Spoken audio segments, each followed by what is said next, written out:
on va parler de la news qui vient de tomber, les gars. Et la news est tombée comme une Hugo Bombe, sauf qu'habituellement les Hugo Bombes, ça fait plaisir. Il y a les Hugo Bombes bonnes, en mode c'est une bonne nouvelle, une bonne news. Et il y a des Hugo Bombes pourries, donc c'est des bombes puantes, voilà, qui ne font pas plaisir. Voilà. Mais on va la lire. On va la lire.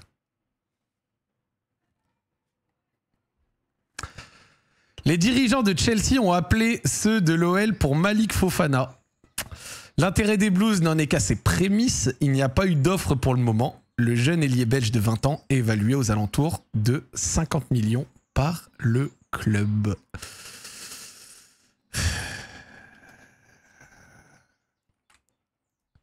Lisons l'article. Lisons l'article. Alors, Chelsea a contacté l'OL pour Malik Fofana. Le club londonien a débuté des discussions pour connaître la faisabilité d'un transfert de l'ailier belge. Acheté 20 millions par l'Olympique Lyonnais à la Gantoise en janvier 2024, Fofana fait partie des valeurs marchandes les plus importantes de l'effectif lyonnais. Ces dernières semaines, plusieurs clubs anglais, dont Nottingham Forest. Vous êtes prêts ou pas ? Encore une fois, le plus gros de la vie.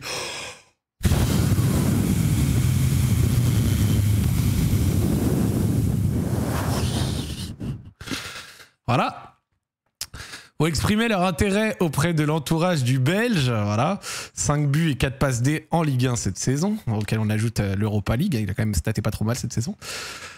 Mais c'est Chelsea qui a décidé de passer à l'étape supérieure en appelant la direction lyonnaise pour nouer un premier contact. Les Blues ciblent l'ailier à travers leur stratégie de faire signer quelques-uns des meilleurs talents dans le monde. Aucune offre n'a été discutée pour le moment.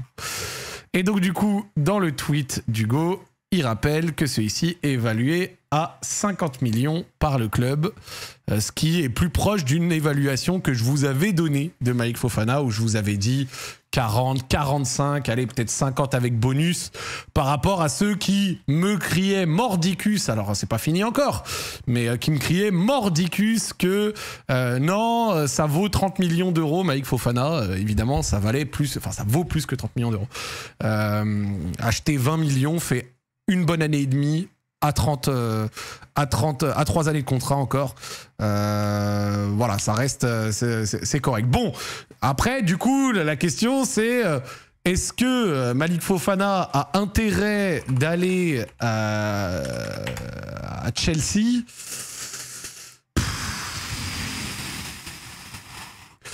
C'est pénible quand même. Hein. Il y a... ouais. Quand on regarde un petit peu l'effectif pour l'instant, bon, il y a Mudryk, mais il est suspendu. T'as Tyreek George, t'as Jadon Sancho, mais il part. Et après, ouais, de l'autre côté, Neto, Madueke. Après, Neto, il joue aussi, il me semble, parfois à gauche. Ouais, t'as du monde quand même. Il y a quand même 10 attaquants. Et après, derrière, il y a peut-être d'autres arrivées de prévues du côté de Chelsea. Mais... il y a du monde, quoi. Et il y a du monde avec un jeune âge. Mais après, c'est vrai qu'à gauche, ils n'ont pas l'air d'avoir non plus la masse de monde quand tu regardes comme ça. Ok. Bon. Ça va. Il y a Estevao qui vient, mais Estevao, c'est à droite. Donc Estevao, c'est plutôt sur le côté de Madueke. Merci Merab, le frère pour le resub. Regardons vite fait... Pedro Neto, il me semble que par moment Neto pouvait jouer à gauche. Je parle bien au conditionnel, peut-être que j'ai plané, mais est-ce qu'il a déjà été aligné un peu à gauche? On voit une saison pleine de sa part, 6 buts, 9 passes D. Ouais, regardez, affiché. Il a déjà joué à droite, à gauche, donc il me semblait que Neto pouvait jouer par moment à gauche. C'est l'image en tout cas que je m'en faisais. Donc, en vrai, c'est vrai qu'à gauche, on n'est pas sur un embouteillage monstrueux. C'est juste qu'après, Chelsea a juste 112 millions de joueurs, quoi. Mais en vrai, on n'est pas sur l'embouteillage du siècle. Tyreek George, c'est un de leurs jeunes qui jouait un peu en fin de saison, mais voilà, c'est pas non plus la concurrence du siècle. Et Mudryk, en fait, il est mort. Voilà. Mudryk, il n'existe plus. Donc, en vrai, et Sancho, il repart. Donc, ok, bon. En vrai, est-ce que pour Fofana aller à Chelsea, c'est une bonne chose? Bah, déjà, Chelsea est un meilleur club que l'OL et Chelsea va jouer à la Ligue des Champions. Donc, évidemment, Chelsea est un meilleur club que l'Olympique Lyonnais. Maintenant, dans quel cadre, dans quel projet, je ne sais pas. La chose qui est quand même aussi importante à dire, c'est que l'OL, a priori, donc c'était dans les dernières news, notamment après la vente de Cherki, il était dit dans les articles que, a priori, on ne voulait peut-être pas vendre Malik Fofana, d'accord? Mais, il y a quand même un mais. À l'OL, il y a on veut pas vendre, et puis il y a la réalité, à savoir, vous devez sans doute vendre. Et qu'on le veuille ou non, pour financer son budget de l'année prochaine, l'OL devra sûrement vendre. Dans la mesure où, bon, le budget de cette année, ça y est, il est bouclé. On est avec la vente de Cherki, on devrait être OK. Mais la DNCG, c'est pas que le budget de cette année, c'est là aussi le budget de l'année prochaine. Et dans le budget de l'année prochaine, l'OL va devoir mettre, dans son budget de l'année prochaine, va devoir mettre 0 dans les droits TV. Et tu peux pas faire tu peux pas, entre guillemets, proposer, pas proposer, mais en gros, prévoir des ventes de joueurs. Pardon, excusez-moi, je n'arrive plus à parler. Mais prévoir des ventes de joueurs. Donc, dans ton budget de l'année prochaine, tu as intérêt de baisser ta masse salariale. Le salaire de Fofana n'est pas très gros, hein, mais tu as aussi l'intérêt de faire rentrer des sous. Moi, je l'ai déjà dit, hein, c'est notamment pour c'est ça que vous savez que j'ai déjà milité pour la baisse drastique de la masse salariale de l'OL qu'on a déjà regardé 1 million de fois. Une masse salariale où Lacazette va partir, Matic va partir, Cherki est parti, Tagliafico, fin de contrat, il devrait partir aussi. Almada, ça risque d'être chaud pour le signer. Verretou, c'est bye-bye. Chaïta Tsar, on a vu qu'il y avait des intérêts autour de lui. Donc, t'as quand même des gros salaires qui vont s'éclipser et qui vont t'aider. Mais bon, c'est vrai qu'à côté, tu dois aussi composer ton attaque, quoi. Et actuellement, quand on attaque, les 3 seuls noms que tu as, si Malik Fofana y parte, c'est Miko Tadze. Bon, c'est un bon début. Nuama, les croisés. Ça fait pas, voilà, c'est pas une assurance. Et Gomez Rodriguez, jeune de 8 ans et demi avec 3 poils sur le zizi. Bon, il y a aussi le prêt d'un mec de City offensif qui devrait arriver, donc ça va aider. Mais écoute, moi de toute façon, je l'ai déjà dit, moi dans ma tête, Malik Fofana, je partais du principe qu'on allait le vendre. Maintenant, a priori, on voulait peut-être le garder, mais face à une offre de 50 millions, est-ce qu'on résiste à une offre de 50 millions? Sachant que 50 millions, c'est bien, ça peut être 15-20% de tes revenus de l'année prochaine, quoi. Donc, moi, Malik Fofana à choisir, je le garde, évidemment. Excellent ailier, joueur de qualité, qui a progressé cette saison, qui a peu montré encore du progrès, qui a fait une saison convaincante. Maintenant, la réalité de l'OL, c'est que tu sais que tu dois vendre. Bon, moi, vous savez que je me suis pas battu, mais j'ai dit que j'étais pas d'accord avec les personnes qui disaient « Oui, 30 millions, vous le vendez ». Évidemment que c'était faux, parce que je ne voyais pas comment l'Olympique Lyonnais, qui achète un joueur 20 millions, qui fait 1 an et demi de très bonne facture, avec une bonne phase d'Europa League, qui a 3 ans de contrat, prend que plus 10 millions. Et il y a des tonnes de gens sur TikTok, sur tous les réseaux « Mais j'ai à 30 millions, vous le vendez, à 30 millions, vous le vendez ». Bon. Ce que vient de nous rappeler Hugo, c'est quand même qu'on le valorise plus cher que ça. La dernière fois qu'on valorisait un joueur, c'était Cherki, on le valorisait à 40 millions, il est parti à 40 millions. Là, on le valorise à 50. Peut-être que ce sera 42 plus 8 dans le montage, je sais pas quoi. Mais voilà. Maintenant, est-ce que on réussirait à le vendre plus cher que 50? Moi, à 50, merci Zarot pour le recep. À 50, je pense pas que c'est mal vendu. Je sais. Moi, je trouve qu'il y a des gens, je sais pas, je trouve que dans la valorisation qu'ils font de joueurs, je vais pas dire qu'ils sont fantaisistes, c'est que j'ai du mal à être d'accord. Donc, je dis pas que j'ai raison, qu'ils ont tort. Je dis juste qu'actuellement, Mike Fofana, avec son niveau et avec ce qu'il a montré et tout ça, c'est encore quelqu'un qui a des progrès à faire et qui a plein de trucs très cool, hein, rien à dire, je kiffe le joueur, on est à peu près tous d'accord sur ça. C'est juste que, ouais, je vois pas un joueur à 60-70 millions non plus. Je vois des mecs qui disent, ouais, 70 millions, je vois pas trop ça, d'accord? On verra. Mudryk 80. Alors Mudryk c'est pire, c'était 70 plus 30. Mais Mudryk, ça s'est fait dans un autre cas. C'est dans un cas où le Shakhtar évoluait aussi quand même beaucoup en Ligue des Champions. Et il avait des performances en Ligue des Champions de très haute facture et aussi une plus grosse hype avec et Chelsea et Arsenal qui étaient sur lui. Donc tu vois, ça fait gonfler les prix. Là, pour l'instant, on est les seuls... Enfin, Chelsea serait, pour l'instant, je parle conditionnel évidemment, les seuls sur lui. Mais ce que je veux dire, c'est que comparaison n'est pas raison, quoi. Tu vois, comparaison n'est pas raison. C'est pas parce que vous allez comparer un autre transfert pour dire que ah bah là c'est la norme et tout. Non, tout n'a pas forcément ultra de sens entre deux transferts, tu vois. Et Mudryk, un des trucs qui avait vraiment élevé sa cote, c'était cette époque-là. C'était début 2022, cette phase de poule au Shakhtar avec un match très convaincant contre Leipzig. Il me semble qu'il avait été aussi bon contre le Real Madrid et tout machin. Ça avait vraiment élevé sa cote auprès du milieu international. En plus de toute la hype qu'il y avait dessus, Arsenal dessus et tout machin, ça avait beaucoup aidé. Donc voilà. Il ne partira pas là pour le coup. On ne joue plus rien si tout le monde est vendu. Bah tu sais, en fait ça va dépendre de notre capacité à remplacer. Si tout le monde est vendu et qu'on peut peut-être bien remplacer, je dis pas. Mais voilà. Hein.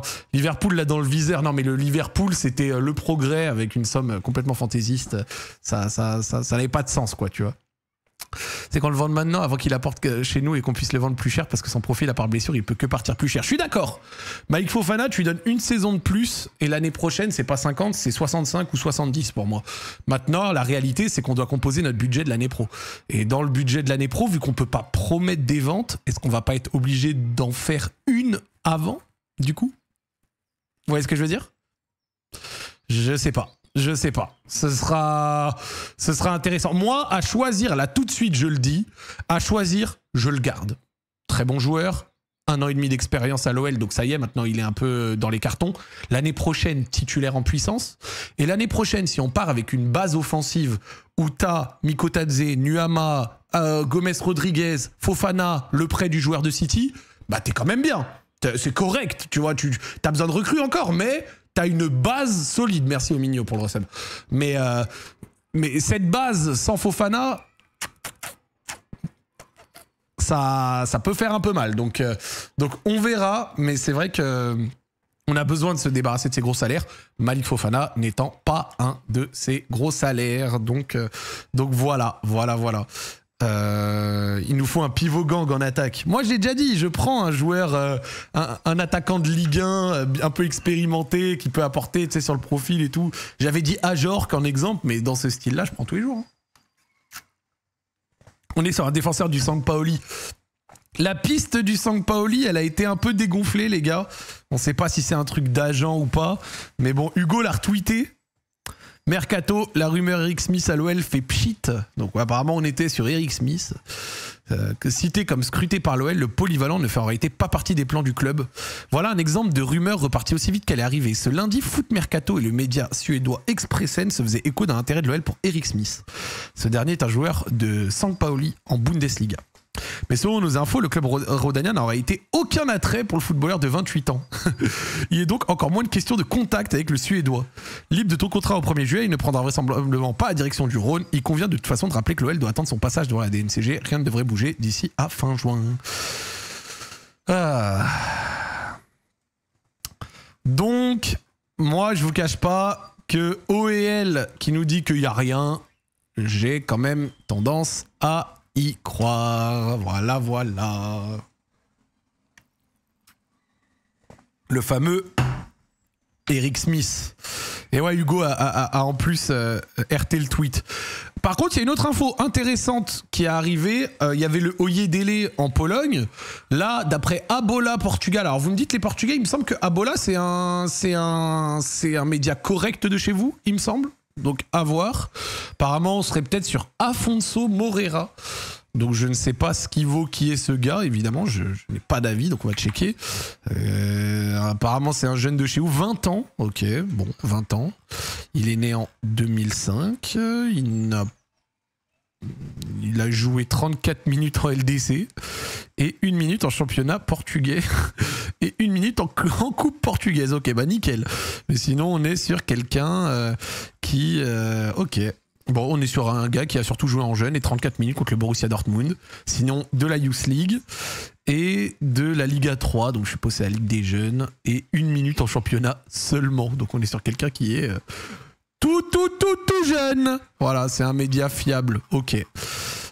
Très bien. Bon, bah, j'ai pas d'avis sur lui, les gars, dans le sens où il a 20 ans, le frérot a quasi pas joué. On le voit à gauche ou en neuf. Ok. À fond, c'est limite le numéro 1 Abola. Bah, il me semblait que le fameux Abola était fiable, effectivement. D'après les gens qui suivent Bon Prospect, mais il faut du temps. Ouais, classique. Hein. Si Malik Fofana part, vous pouvez tenter Stassin. Ouais, bah on est dessus là. Ça arrive lourd. Dans le centre de formation de l'OL, il n'y a pas des Régènes, il y a Gomez Rodriguez, donc Alejandro Gomez Rodriguez, qui est un mec plutôt sur des positions axiales. Il y a Enzo Molébé, mais qui a fait pas une très bonne saison l'année dernière, donc c'était un des jeunes sur lequel on était genre conforme depuis un moment. Il y a Théo Barizic, un DC qui a apparu un peu la saison dernière. Mais c'est vrai que c'est à peu près tout de... Après, il y a des Mera, Kaïs Mera et tout machin, mais eux, c'est encore plus jeune, c'est pas pour tout de suite en pro, genre, c'est genre pas du tout pour tout de suite, tu vois. Donc, bon, ok. Eric Smith, ça peut être cool. Comme je viens de te montrer, Eric Smith, on n'est pas dessus en réalité. Et puis, ça peut être cool en réalité, frérot. Genre, on ne sait rien de lui parce que, évidemment, que ici, il n'y a personne qui regarde Sampaoli récemment et encore moins pour checker Eric Smith, tu vois ce que je veux dire? Genre. Mais bon, a priori, on n'est pas du tout dessus. Donc, et ça ne m'étonne pas. Comme je l'ai déjà dit, certaines infos sur l'OL ont une part de fiabilité des fois très limitée. De la même manière que Liverpool sur Mike Fofana pour 80 millions, c'était un niveau de vent sans nom. Bon, Eric Smith, a priori, on n'est pas dessus. Pas vraiment dessus. Et c'est rare qu'un média fasse une news pour en démentir un autre, quand même. Je suis mort, on va vendre Malik Fofana à Chelsea 50 millions et on va se faire prêter un de leurs jeunes joueurs. Du coup, vu qu'on va faire ça, je vous propose, on regarde directement Tyreek George, 19 ans. Vas-y, hein, vu qu'a priori, c'est ce qu'on va faire. Le voilà, le remplaçant de Malik Fofana, au moins en termes de chiffres. Voilà, donc 6 buts, 11 passes D cette saison. Une majorité, évidemment, en jeune. Il a joué 200 minutes à la fin d'année. Il a gagné la Conference League. Voilà, les gars. Il est là, notre remplaçant, regardez. Tyreek George. Il est là, les gars. En plus, il ressemble à Bukayo Saka. Voilà, c'est carré, tu vois. Voilà. Mais il ressemble tellement à Bukayo Saka, c'est un truc de ouf. On est vraiment... Mais il ressemble tellement à Bukayo Saka. Non, mais il lui ressemble de fou, gros. Bref. Non, mais... J'aime pas dire que deux mecs se ressemblent, tu sais, en forçant le truc, mais là, il lui ressemble tellement. Oh, ça me fume, putain. Quand Fofana va se faire prêter à Strasbourg, on va bien rire. Pas moi. Genre, je jure que s'il nous achète Fofana 50 millions pour le prêter à Strasbourg, je me mange les couilles.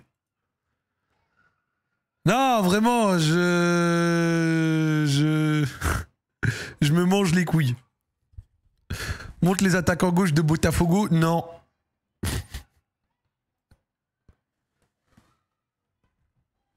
Non, genre s'il est prêté à Strasbourg, je me mange les couilles. Quand je dis je me mange les couilles, c'est pas pour dire qu'ils vont pas le faire, hein. Je dis que ça me mettrait pas bien. Voilà, c'est plutôt ça que je veux dire. Donc, bon. Vas-y, ils vont pas le vendre, je pense pas. Bah frérot, là tout de suite, offre dans le bureau des dirigeants lyonnais 50 millions cash. Malik Fofana, est-ce que les dirigeants lyonnais disent non?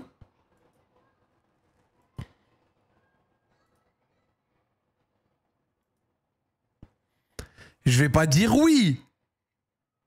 Je vais pas dire non. Mais je vais dire qu'ils y réfléchissent. Je vais dire qu'ils y réfléchissent sérieusement. Voilà. Je vais dire qu'ils y réfléchissent très sérieusement. Donc bref. 40 millions Sam Fofana. Non, en vrai, je pense que la vente de Cherki fait qu'on est un peu moins en sang, donc on est un peu moins en sang de vendre. Donc du coup, je pense qu'on n'est pas, je vais pas dire en position de force, mais on peut, tu vois, s'approcher de la valorisation qu'on en fait, tu vois. Comme l'a dit Hugo, la valorisation qu'on en fait aux alentours de 50 M. Je pense qu'on vendra dans ces alentours-là, tu vois. Donc, ouais. En vrai, je pense qu'il y a qu'il y a de quoi espérer ça, tu vois. Notre filiale a gagné cette nuit, ouais, trop bien. Botafogo qui a gagné contre Seattle, trop bien. On a marre qu'on vend toutes nos pépites tout le temps, ce serait cool de se faire un projet. Mais, tu sais, se faire un projet, ça veut rien dire, tu vois. Genre, il y a une réalité économique. L'OL a trop de dépenses, pas assez de revenus, donc est en négatif, donc a besoin de vendre. On pourrait ne pas vendre s'il y avait un gros investisseur qui éponge, comme par exemple McCourt à Marseille, le Qatar à Paris, ou j'en sais rien, les... Bref, vous pouvez vous capter, gros. En gros, un investisseur... J'ai essayé de chercher un autre exemple, j'allais peut-être dire Pinot à Rennes à une époque, mais dans l'esprit, c'est pour dire s'il y avait un investisseur qui était capable d'éponger les pertes, on n'aurait pas besoin de vendre. Mais nous, il n'y a personne qui éponge les pertes. C'est pas Textor qui le fait. Même si récemment, a priori, les actionnaires ont peut-être remis au pot. Donc ouais, écoute, on verra. Moi, c'est un joueur que j'espère qu'il va rester.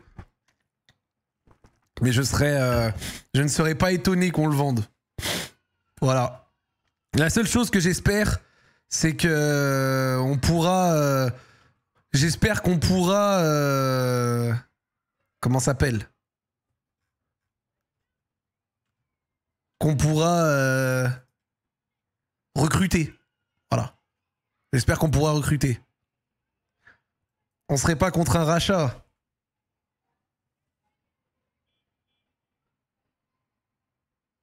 Mais il peut ne pas vouloir de Chelsea avec tout le respect aussi. C'est vrai. Si Fofana dit non, je veux pas y aller, ben il ira pas. Hein. C'est une réalité. L'Arabie Saoudite qui vient acheter l'OL. Je sais qu'il y a beaucoup de fans de l'OL qui aimeraient ça. Hein. Ou beaucoup de gens qui ont ouvert leur chakra. Qui maintenant aimeraient bien que leur club soit régi par un État. Et je peux comprendre. Quand tu vois ce que ça donne quand ton club est régi par un État, ça donne des capacités d'investissement assez élevées, des titres, de la réussite sportive, du bonheur. Je comprends. C'est Isaac, je suis scout pour un certain club et je te confirme que des scouts lyonnais étaient là pour le match de Sampaoli. Bah, en vrai, ça m'étonnerait pas qu'il y ait pu avoir un scout lyonnais au match de Sampaoli, tu vois. Mais déjà, il y a 22 acteurs sur la pelouse, donc ça veut pas dire qu'on était sur Eric Smith. Et après, derrière, en réalité, je pense qu'on scoute beaucoup de choses.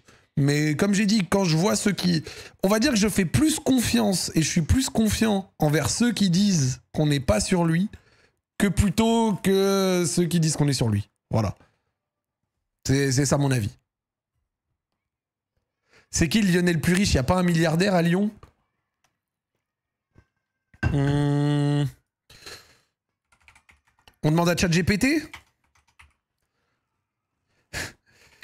Qui est la personnalité lyonnaise la plus riche? Merci Tom31.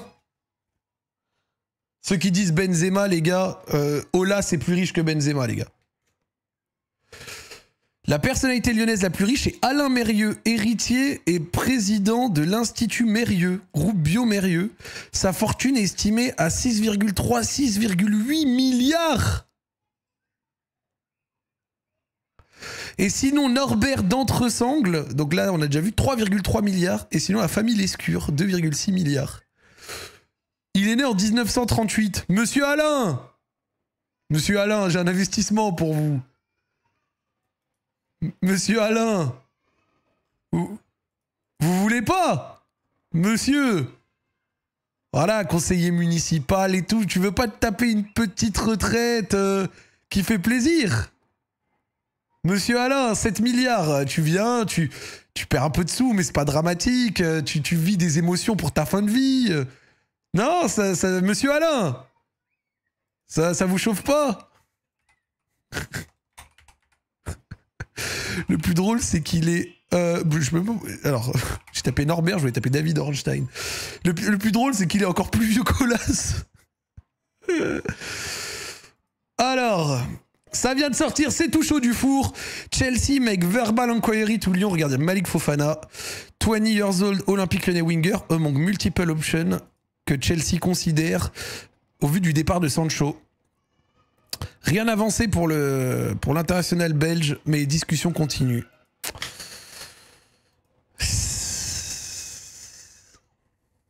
En gros, il confirme ce que Hugo dit, grosso modo.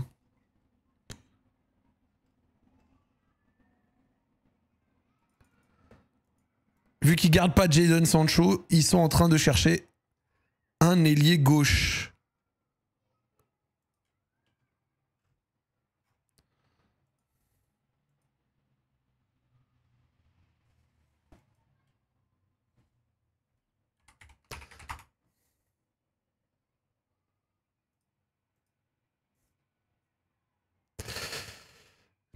Gittens, leur priorité. Ouais, j'ai vu qu'ils étaient sur Buy No Gittens. Maintenant, je vais donner un avis. Je pense que vous n'êtes pas prêts pour cette fitna, mais on va la donner quand même. Pour moi, Malik Fofana est meilleur que Buy No Gittens. Voilà. Et je le dis. Buy No Gittens, il est bon, mais alors il est d'une irrégularité. À 20 ans, c'est normal. Donc c'est quelque chose qui peut se corriger dans son jeu. Mais je préfère Malik Fofana. Genre actuellement, même tu me dirais l'OL échange Malik Fofana contre Buy No Gittens, je serais pas d'accord. Enfin, je serais pas content. Je pense qu'on gagne pas au change. Pas un mauvais joueur, hein. Il a 20 ans, il peut encore se développer. Genre, j'en sais rien, tu vois, il n'y a pas de souci à ça. À 20 ans, je condamne pas quelqu'un. Mais, voilà, pour moi, je préfère Malik Fofana. 3 ans d'abonnement, merci Tom31, mon frère. Un grand cœur envers toi, sur toi, et ça fait très plaisir. Il est estimé à combien, Fofana? 50 millions. Et c'est voilà. Hein. En tant que Marseillais, j'aime beaucoup Fofana et je suis d'accord, bien sûr. Bien sûr. Et Malik Fofana... Après, on va regarder la Coupe du Monde des clubs et tout, les gars, je vous le dis. Et après, un peu de MLS et tout. Bref, on est tranquille. Mais Malik Fofana a fait une très belle saison. Il a fait une très belle saison à l'OL, franchement. Évidemment pas parfaite, mais genre la qualité de sa saison est vraiment énorme. Genre, il a vraiment progressé sur des aspects et vraiment, genre, comment... Mais vous vous rendez pas compte à quel point il a remis le feu tout seul dans le match retour contre Manchester United. Le fameux, mais voilà. FM, c'est pour quand? Il me manque encore 1 ou 2 bons fichiers et ça se lance là, début de semaine, je vous l'ai dit. Donc, peut-être ce soir, si je relive ce soir, et sinon, demain ou mercredi. Bref, mais vous inquiétez pas, je suis dessus, il n'y a pas de souci. FM, je ne vous oublie pas, je ne vous scammerai pas. Voilà. Mais Malik Fofana, le feu qu'il a dans les jambes, le fait qu'il soit amélioré sa qualité de frappe, le bordel qu'il apporte quand il est lancé, il a encore des progrès, je pense, à faire sur plein d'aspects, notamment genre par le dribble, par peut-être les frappes, tu vois. Genre, il a mis une très grosse frappe contre Rennes, donc ça m'avait fait plaisir. Mais il a encore des progrès à faire. Mais par contre, c'est vraiment un bordélico. Genre c'est vraiment un bordélico. En tant que fan de United, il nous a fait très mal. Bah oui, gros. Vraiment, il y a un Noël avec et un Noël sans Malik. Et l'OL avec Malik était bien, bien meilleur.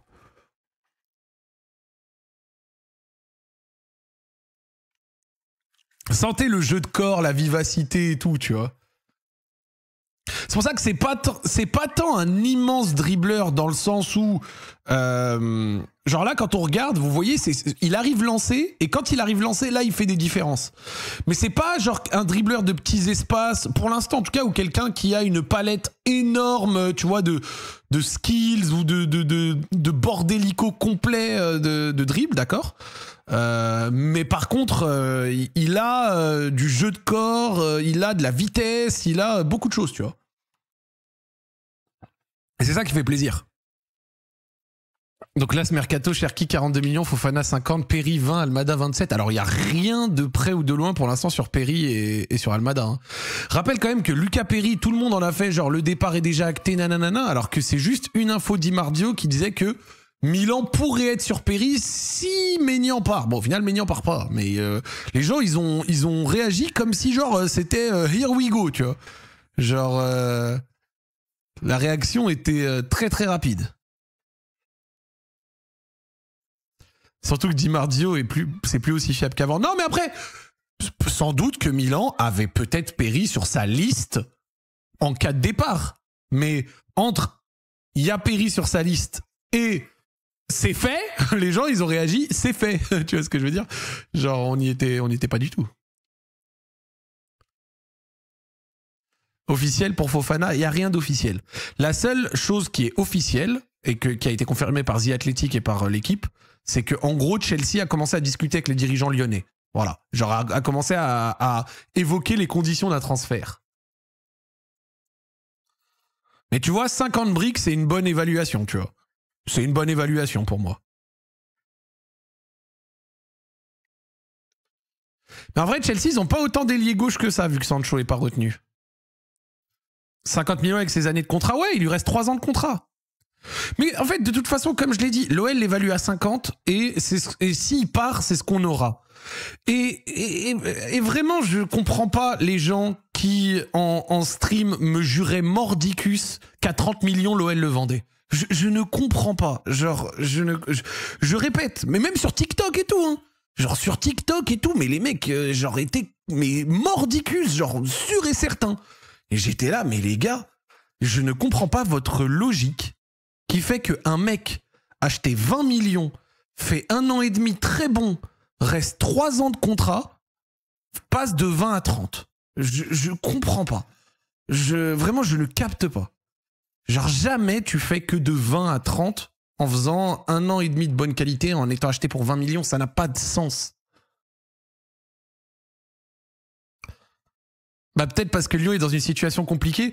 Ouais, la situation compliquée de l'OL qui lui a empêché de vendre Cherki 40 millions, Barcola 50, Paqueta 60 avant.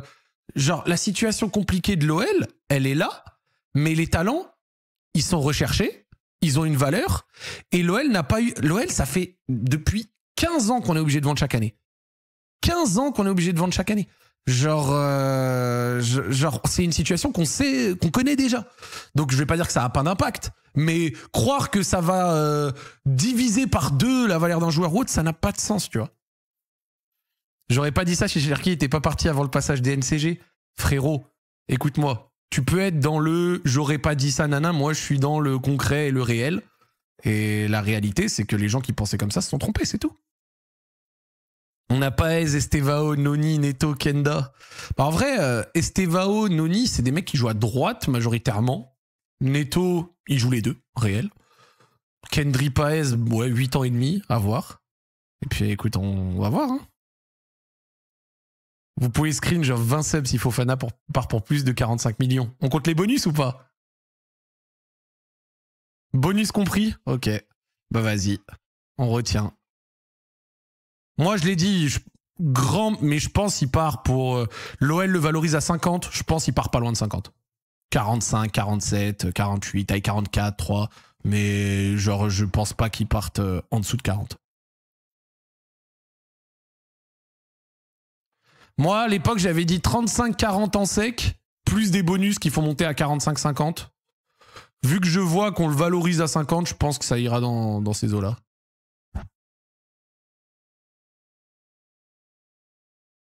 Fofana plus cher que Cherki, c'est fou. Non, c'est pas fou. Encore une fois, le tout, les gars, c'est de comprendre comment se passent les transferts. Et en fait, les transferts sont très corrélés aux années de contrat. Si Cherki a 3 ans de contrat et Fofana 1, bah les valeurs sont inversées, tu vois. Genre, c'est trop corrélé à ça. Même si Cherki avait la fameuse option qui pouvait éventuellement se prolonger, c'est corrélé à ça.